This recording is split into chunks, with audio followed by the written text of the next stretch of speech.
인간의 발달 단계에서 청소년 시기를 주변인, 경계인, 한계인의 시기라고 말을 합니다. 주변인, 경계인, 이 한계인의 사전적 의미를 찾아보면 이렇습니다. 바탕이 서로 다른 문화나 사회, 집단의 경계선상에 있고 그 어느 쪽에도 완전히 속하지 않는 사람, 그 결과 특정 집단에 대한 소속감이 결여되어 동요하기 쉽다든지 어느 문화에도 속하지 못하고 소외감과 고독감을 느끼기 쉬운 경향을 나타낸다라고 되어 있습니다. 청소년 시기가 되면 급격히 자아가 이렇게 커지죠. 성장하게 됩니다. 그러면 아이도 아니고 어른도 아닌 딱 그 경계선에서 혼란을 느끼게 되는 것이죠. 이 시기에는 제 뜻대로 되는 것이 없어서 스트레스와 불만이 가득한 시기입니다. 이러한 감정들이 분노로 자주 표출이 되는 것이죠.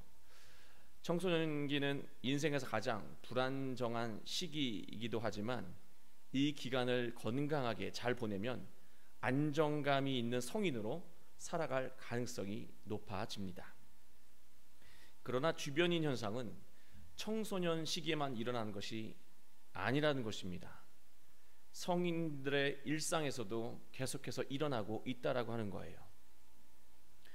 자기 의도와는 상관없이 외부적인 환경에 의해서 주변인이 되는 경우 경계인이 되기도 한다라고 하는 말씀입니다. 예를 들어서 이 성인병 같은 것 있잖아요. 겉으로 보면은 이렇게 아파 보이지 않는데 이 병을 달고 살아가는 사람들, 건강하다고도 할 수가 없고 그렇다고 환자라고도 할 수 없는 애매한 이 경계선에서 이 주변인으로 살아갑니다. 그리고 우리가 나이가 먹으면 건강해 보이지만 그 내적으로는 호르몬의 이 변화 때문에 감정적으로, 신체적으로 어려움을 겪게 되기도 하죠. 그리고 입시 재수생들을 한번 생각해 보세요. 고등학생도 아니고 대학생도 아니고 사회인도 아니고 그리고 또 취업 재수생도 한번 생각해 보시기 바랍니다. 그리고 결혼 정년기에 있는 청년들을 생각해 보면 이 애매한 사회적인 시선에서 벗어나기 참 어렵다라고 하는 것입니다. 직장 내에 보면은요 위 아래가 있잖아요. 분명히 그 가운데에서 압력을 받는 낀 세대가 존재한다라고 하는 것입니다. 주변인, 경계인으로 이렇게 살아가게 되면 늘 스트레스를 받을 수밖에 없고 심리적으로 어려움을 겪을 수밖에 없습니다. 이 나이하고 상관이 없는 것이죠. 그러나 이러한 상황은 시간과 노력, 자신의 마음가짐으로 방금 말한 것들은 충분히 극복할 수가 있어요. 문제가 되는 것은요 외부 환경에 의한 이 경계인, 주변인이 아니라 심리적인 주변인이 더 문제라고 하는 거예요. 학생들은 공부를 해야 할 시간에 게임부터 먼저 하죠. SNS부터 먼저 합니다. 그게 익숙해요. 공부 안으로 들어가지 않고 그 언저리에서 이렇게 경계선에 있다라고 하는 것이죠. 직장인들은 자기 본업에 들어가기 전에 주변 잡일들을 참 많이 해요. 의외로. 그래서 그 일에 집중력이 굉장히 많이 떨어진다라고 하는 거예요. 그리고 누가 이런 말을 하시더라고요. 집 앞에 나무 한 그루를 반드시 심어라.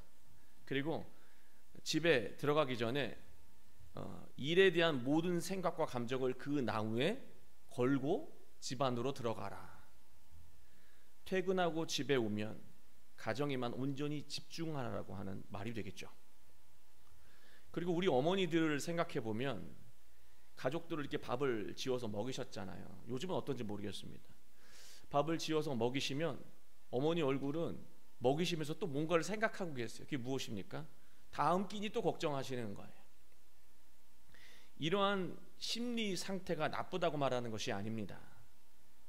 중요한 것은 예수님이 말씀하셨던 것처럼 앞으로 일어날 일을 미리 걱정한다거나 다른 일에, 지금 해야 될 일 외에 다른 일에 또 분주하게 되면 오늘 이 순간에 해야 되는 중요한 일에 집중할 수 없고 그래서 열매를 맺을 수 없고 행복할 수 없게 된다라고 하는 것을 예수님 말씀하시잖아요. 주변인, 경계인으로 살게 되면 평생 걱정만 하면서 고단한 인생을 살게 된다는 거예요. 열매도 늘 부실하고요. 우리가 어느 하나에 집중하지 못하고 주변인 경계인의 마음으로 사는 이유가 있어요. 그것은 심리적인 불안과 걱정 때문에 그렇습니다. 이러한 심리적인 상태가 지속되면 삶의 질은 떨어질 수밖에 없는 것이죠. 우리는 모두 이러한 주변인, 경계인의 성향을 가지고 살아가고 있습니다. 우리가 이러한 내적인 성향을 극복해야만 우리는 능력을 다 발휘할 수 있고요. 주변에서 서성이지 않고 안으로 들어가야만 우리가 가지고 있는 능력을 다 발휘할 수 있고요. 그래서 만족한 인생을 살 수 있게 된다라고 하는 것입니다. 우리 모두 오늘 말씀을 통해서 영적인 주변인 경계인의 자리에서 벗어나 건강하고 만족스러운 인생을 살게 되길 주님의 이름으로 축원합니다. 사도행전 이 3장은요, 어떤 한 사람에게 일어난 일을 통해서 유대 사회를 지배하고 있는 그릇된 신학적인 상황을 통렬하게 지적하고 있는 내용이에요. 베드로와 요한은 제9시 오후 3시가 되었을 때 성전에 기도하러 올라갔습니다. 성전 앞에 그 미문이라고 하는 곳이 있는데 아름다운 문이라고 하는 뜻이죠. 그 앞에 한 사람이 앉아 있었습니다. 그 사람은 나면서부터 걷지 못하는 사람이었기 때문에 타인의 도움을 받아야 자리에 앉을 수 있었던 사람이죠. 그 사람이 하는 일은 성전 입구에 앉아서 구걸하는 것이었습니다. 여러분이 잘 아시는 것처럼 유대인들의 이 경건한 신앙의 3대 덕목이 있어요. 기도, 금식, 그리고 구제입니다. 남을 도와주는 거예요. 경건한 신앙을 위해서 성전에 오르는 사람들, 그 사람들이 미문으로 들어가잖아요. 그 안으로 들어갑니다. 근데 그 앞에서 구걸을 해요. 이 자리는 구걸하기에 너무나 안성맞춤인 자리가 되는 것이죠. 그는 베드로와 요한이 성전에 들어가려고 하는 것을 보고요, 울커니하고 구걸했습니다. 그리고 베드로와 요한이 함께 말합니다. 우리를 보라. 그는 무엇을 주는가 싶어서 베드로와 요한을 이렇게 쳐다봤습니다. 그리고 그는 지금까지 한 번도 경험하지 못했던 말씀을 그 두 사도에게서 듣게 됩니다. 나는 네가 원하는 은과 금이 없다. 그러나 나에게는 더 소중한 것이 있는데 이것을 너에게 주겠다. 나사렛 예수 그리스도의 이름으로 일어나 걸어라. 베드로는 오른손을 잡아 일으켜 세웠습니다. 그는 발과 발목에 힘을 얻고 뛰어서서 걸으며 베드로 요한과 함께 성전으로 들어가 걷기도 하고 뛰기도 하면서 하나님을 찬송하기 시작했습니다. 그 전부터 그를 알고 있었던 사람은요, 그의 삶의 변화를 보고 모두 놀랐습니다. 이것은요, 한편의 기적 이야기가 아니에요. 오, 대단한데 사도들 그 정도의 이야기가 아니에요. 이 이야기 안에는요, 영적으로 병들어 있는 사람, 영적으로 병들어 살아가는 사람들이 가득한 그 사회를 치료할 수 있는 놀라운 백신이 담겨 있기 때문에 중요한 내용의 말씀이에요. 놀라운 백신이 이 3장 말씀 안에 담겨 있는 거예요. 오늘 말씀에 등장하고 있는 이 걷지 못하는 사람을 원어 성경으로 보면은요, 직역하면 이렇습니다. 어머니의 배에서 나면서부터 걷지 못하는 어떤 사람은 저마다 처음부터 한계를 가지고 태어난다라고 하는 의미를 담고 있는 표현이에요. 어머니에게서 태어나면서부터 걷지 못한다, 한계를 가지고 있다라고 하는 것을 상징하고 있는 것입니다. 사람은 저마다요, 한계를 가지고 살아갑니다. 누군가에는 한계가 아닌데 이건 나에게 한계가 되기도 해요. 인생을 돌아보면 평생 그 한계를 넘지 못하고 그 언저리에서 서성이면서 한계인, 주변인, 경계인으로 불행을 안고 살아가고 있다라고 하는 거예요. 한계가 있다고요. 근데 그 한계를 평생 동안 넘지 못하고 그 주변에서 서성이면서 늘 불만과 불행을 안고 산다는 거예요. 걷지 못하는 이 사람의 모습은 바로 오늘을 살아가는 우리의 모습이기도 하다라고 하는 것을 성경은 말하고 있는 것입니다. 걷지 못하는 사람의 삶의 자리를 보면 성전 앞에 있는 미문입니다. 하나님을 섬기는 백성이 마땅히 있어야 할 자리는 미문 앞, 그 문 앞이 아니고요, 성전 안이죠. 하나님을 섬기는 자의 삶의 자리는 성전 안이어야 하는 거예요. 성전 안으로 들어가야 하는 거예요. 그러나 그는 성전 안으로 들어가지 않고 문 앞에서 구걸하고 있어요. 성전 미문 앞에 있다라고 하는 것은 성전에 있는 것도 아니고 성전에 있지 않은 것도 아니에요. 이것은 신앙인도 아니고 신앙인이 아닌 것도 아닌 채로 사는 것을 의미해요. 이도 저도 아닌 경계에 서서 신앙 아닌 신앙생활을 하고 살아가고 있는 것, 걱정과 스트레스, 두려움 때문에 삶의 핵심으로 들어가지 못하고 주변에서 서성이며 가장 쉽고 낮은 차원으로 무력하게 살아가는 이 존재가 걷지 못하는 사람을 말하는 것이고, 그게 성경을 읽고 있는 독자, 바로 우리 자신들을 의미하는 말이기도 하다라고 하는 거예요. 그러한 자들을 경고하고 있는 거예요. 언제까지 이 사람처럼 살아갈 건가? 걷지 못하는 사람이 구걸하며 사는 모습은요, 우리에게 또한 상징적인 메시지를 던집니다. 이것은 주변인 신앙, 경계인 신앙, 신앙의 그 진리의 깊이 안으로 들어가지 않고 주변에서 서성이는 그런 주변인 신앙, 경계인 신앙으로 살면 잘 해봐야 구걸하는 인생밖에 되지 못한다는 것을 말하고 있는 거예요. 이게 무슨 말입니까? 신앙생활을 하는데 자신을 향한 하나님의 말씀과 진리의 가르침으로 깊이 들어갈 생각은 없어요.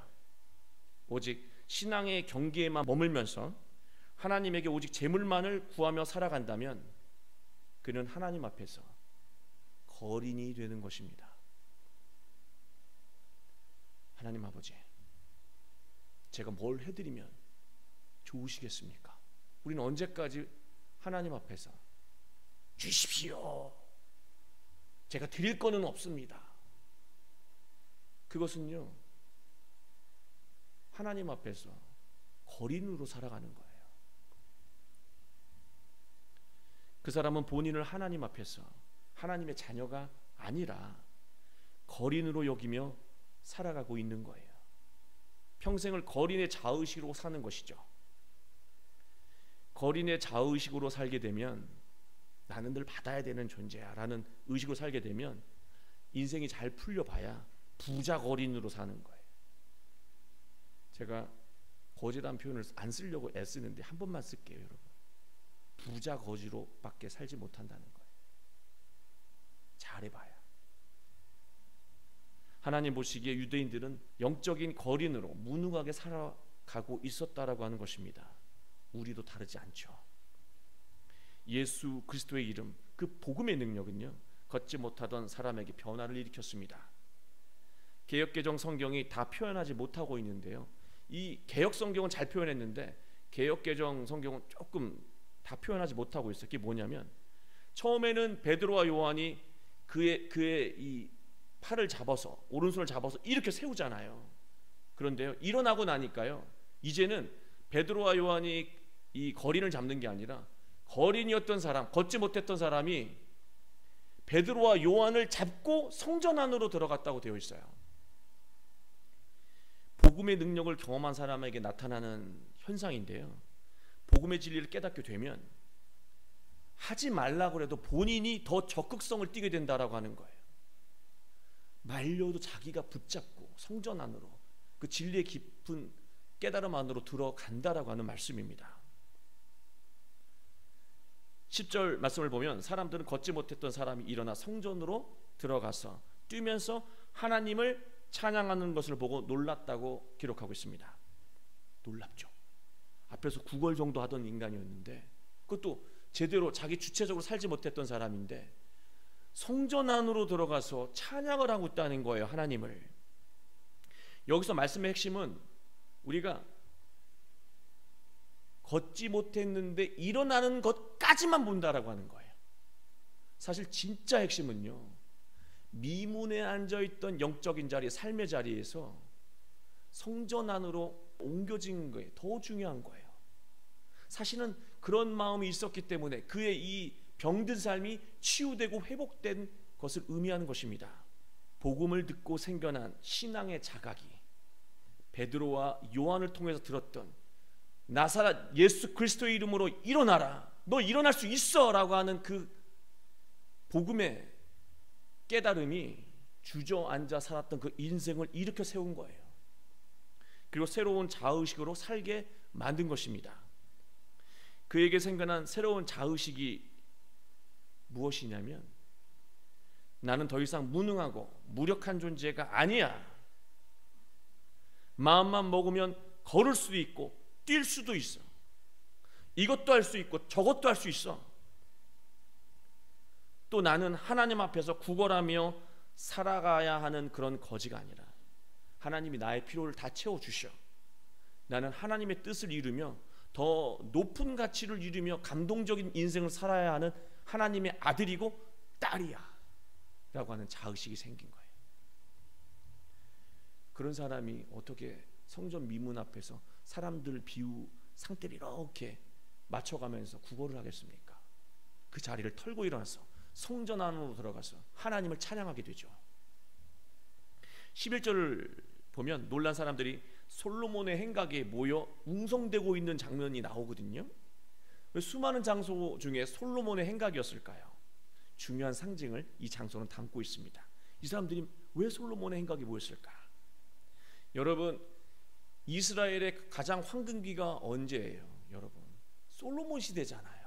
성전도 짓고 금과 은이 막 쌓이던 시대가 솔로몬 시대 아닙니까?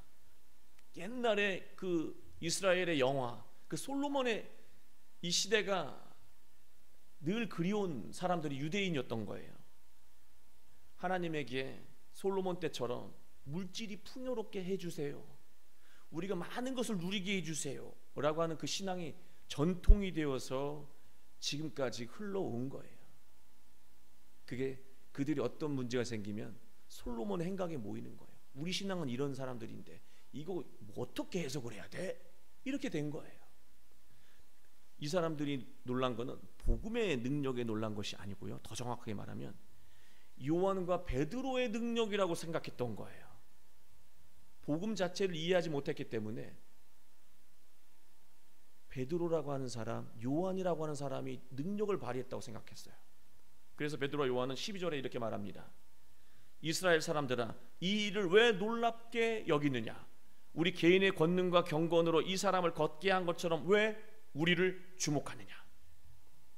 저는 이 구절을 묵상하면서 제 자신이 너무나 부끄럽다는 생각이 들었습니다.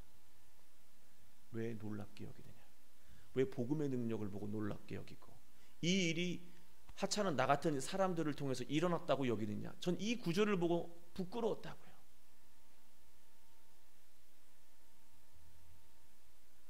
복음을 깨닫게 되면 놀라운 일들이 자연스럽게 일어나는 것인데 그것을 머리로는 생각을 하고 살아왔는데요, 실제로 김 목사 너는 기대하며 살았냐는 거예요. 말씀을 전하면서 이 말씀이 심겨지는 사랑하는 교인들의 인생 속에서 놀라운 복음의 능력이 일어날 거라고 하는 기대를 가지고 말씀을 준비했냐는 거예요. 전했냐는 거예요. 또 반대로 나는 하나님의 말씀을 들을 때 이 말씀이 내 안에 심겨져서 나를 새롭게 자각하게 만들고 변화시키면 내 인생 가운데, 내 가정 가운데, 내 자녀 안에서 놀라운 일들이 일어난다라고 하는 기대를 가지고 듣고 있냐는 거예요. 저는 우리야말로 딱 모두 유대인이었구나라는 생각이 들었어요. 놀랄 일이 아니라 당연한 거예요. 근데 당연한 게 아닌 걸로 듣고 있다라고 하는 것이죠. 고작 당연한 것은 그리스도인이니까 교회 나오는 정도, 그 외에는 기대가 없어요. 복음의 놀라운 능력이 숨겨있고 그것을 내가 취하면 내 안에서 일어난다라고 하는 그 기대가 없어요. 믿음이 없다라고 하는 거예요. 그 믿음을 회복하고 그 권능을 누리시게 되는 여러분이 되길 주님의 이름으로 축원합니다. 그야말로 예수 그리스도의 진리 안에서 이제 내가 혹시나 예수님 안으로 들어가지 않고 예수님의 이름만 부르며 그 주변에서 서성이며 살아왔던 것은 아닌지 돌아봐야 할 때인 거예요. 베드로와 요한은 말했습니다. 13절, 우리 조상의 하나님이 그의 종 예수를 영화롭게 하셨느니라. 너희가 그를 넘겨주고 빌라도가 놓아주기로 결의한 것을 너희가 그 앞에서 거부하였다. 이 종이라고 번역한 이 파이스라고 하는 단어는 여러분이 잘 아시잖아요. 종이라고 하는 단어는 둘로스라고 하는 단어 있다는 거 아시잖아요. 그 둘로스가 아니라 파이스예요. 이 단어는 어린 아이라고 하는 뜻이에요. 그래서 좀 직역을 하면 하나님은 하나님의 어린 아들, 어린 아이 예수를 통해서 영광을 드러내셨다. 그런 말이에요. 결국 하나님의 자녀라고 하는 표현을 쓴 거거든요. 두 사도는요, 유대인들의 자의식을 복음으로 바꾸고 있는 거예요. 유대인들은요, 예수님을 죽이고 자기들이 의로운 행동을 했다고 생각하고 있었어요. 그러나 너희들이 죽인 예수님은 진정 하나님의 아들이었고, 그리고 오래전부터 구약 성경에서 선지자들이 말했던 우리에게 보내주신다라고 하는 구원자였다라고 하는 것을 말하고 있어요. 너희들이 그분을 죽였어. 깨달으라고 하는 거예요. 이 이야기를 왜 갑자기 꺼낸 거냐면요, 사람이 자기가 불의한 줄 모르면요 계속해서 그 불의를 일삼게 돼요. 그게 옳은 줄 알고. 그러나 자기 자신이 내가 지금 이렇게 살아왔던 것이 잘못된 삶이라고 하는 인식이 있어야 새로운 의로운 삶을 시작하게 된다는 말씀이에요. 뼈 아프지만 분명히 반대하는 사람들이 있었겠지만 베드로와 요한은 너희들이 불의한 존재라고 하는 것, 잘못됐다라고 하는 것을 깨닫게 만든 거예요. 이제 복음의 능력이 구체적으로 무엇인지를 베드로와 요한이 밝히고 있습니다. 걷지 못한 사람뿐만이 아니라 태생부터 한계가 있는 나, 주변에서 서성이면서 본질로 들어가지 못하는 나, 그런 사람에게 그런 삶을 치유하는 이 복음의 능력이 구체적으로 무엇인지를 이제 말씀하려고 합니다. 이 말은 아까 제가 처음에 말씀드린 대로 복음이 우리의 병을 낫게 하는 백신이라고 말씀을 드렸잖아요. 그렇다면 백신의 핵심 성분이 무엇인지를 이제 밝히려고 해요. 16절 말씀이에요. 그 이름을 믿음으로 그 이름이 너희가 보고 아는 이 사람을 성하게 하였나니 예수로 말미암아 난 믿음이 너희 모든 사람 앞에서 이같이 완전히 낫게 하였느니라. 예수님의 이름이 그럴 땐 우리의 자의식을 바꾸고 신앙의 본질로 들어가게 만들고 주저앉은 우리의 인생을 일으켜서 권능의 삶을 살게 했다라고 하는 거예요. 무엇이? 어떤 요인이? 예수님의 이름이. 그렇다면 예수님은 예수라고 하는 그 이름 위에 또 어떤 이름을 갖고 계셨다라고 하는 말입니까? 여러분 잘 아시잖아요. 유대인은 자기 이름 외에 또 하나의 이름을 다 가지고 있었습니다. 누구누구의 아들, 누구누구의 딸이라는 이름으로 불린 존재들이 유대인이었어요. 그렇다면 예수님은 누구의 아들입니까? 하나님의 아들이. 하나님의 아들이셨다라고 하는 거예요. 예수님이 불의로 가득한 세상에서 언제나 승리하며 구원의 삶을 살게 만들었던 그 힘은요, 다른 데 있지 않아요. 하나님의 아들이라고 하는 그 자의식에서 그 힘이 생겼다라고 하는 거예요. 이쪽으로 살까 저쪽으로 살까 갈등하고 번민하고 두려워할 때 나 하나님의 아들이지, 하나님이 날 밀어주시고 인도하시지, 필요한 순간마다 나에게 능력을 주시지, 그게 나잖아 라고 하는 그 자의식이 올바른 삶을 살게 만들었다라고 하는 거예요. 불필요한 고민과 갈등을 하지 않게 만들었다는 거예요. 삶의 본질로 들어가게 만들었다라고 하는 거예요. 삶의 질을 없게 만들었다라고 하는 거예요. 하나님의 아들이, 하나님의 딸이 내가 지금 뭐 하고 있어? 이런 거 하고 있으면 안 되잖아. 다시 올바른 삶의 방향으로 턴하게 만들었다는 것이죠. 예수님이 우리에게 주신 복음의 능력은요, 이런 거예요. 너희는 세상에서 금과 은을 구걸하다가 덧없이 인생을 마감하는 그런 존재가 아니란다. 너희도 나처럼, 예수 나처럼 하나님을 가슴 떨리게 할 만큼 하나님에게 소중한 자녀란다. 아들이고 딸이란다. 그 사실을 어떤 상황 속에서도 잊어서는 안 돼. 너희가 어둠에 갇혔을 때 그 이름이 하나님의 아들이고 딸이라고 한 그 이름이 너희에게 빛이 될 것이고, 구원으로 이끄는 믿음이 될 거란다. 그 이름을 붙잡고 살아가거라. 그게 복음의 핵심이었던 거예요. 그 복음의 능력을 일으키는 원동력이었던 거예요. 저는 오늘 말씀을 묵상하면서 생각했습니다. 우리가 이대로 주변인 신앙, 경계인의 삶의 자리, 한계인의 마음 자세로 살아간다면, 나는 안 돼, 이쯤에서 이런 마음으로 살아가게 된다면, 나중에 하나님 앞에 섰을 때, 자, 끝으로 네 인생에 대해서 최후 변론을 해라 라고 하실 때, 난 뭐라고 변론할 수 있을까? 그런 생각을 한번 문득 해봤어요. 하나님께서, 얘야, 너는 그동안 평생 살면서 어떻게 살았느냐 물어보실 거 아니에요. 그러면 저는 뭐라고 대답해야 됩니까?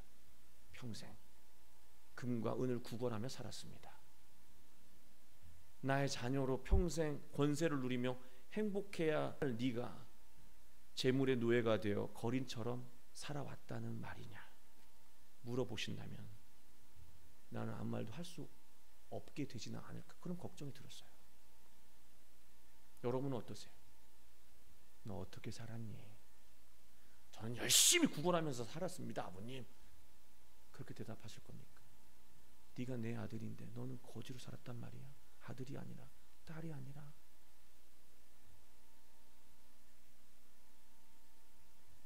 우리가 삶의 핵심으로 들어가지 못하고 신앙의 본질로 입문하지 않는 신앙생활에 머물러 산다면, 제일 잘 돼봐야 하나님 보시기에 부자 거지밖에 되지 못한다는 쓸쓸한 사실이에요. 우리는 모두 주변인으로 살 수밖에 없는 나름의 정당한 이유를 가지고 있죠. 하나님, 제가 여기 깊이 들어갈 수 없는 이유가 있어요. 아시잖아요. 이거 하려고 그러면 꼭 막는 게 있는 거 아시잖아요. 하고 싶어도 못하는 거 아시잖아요. 그 이유를 다 가지고 있어요.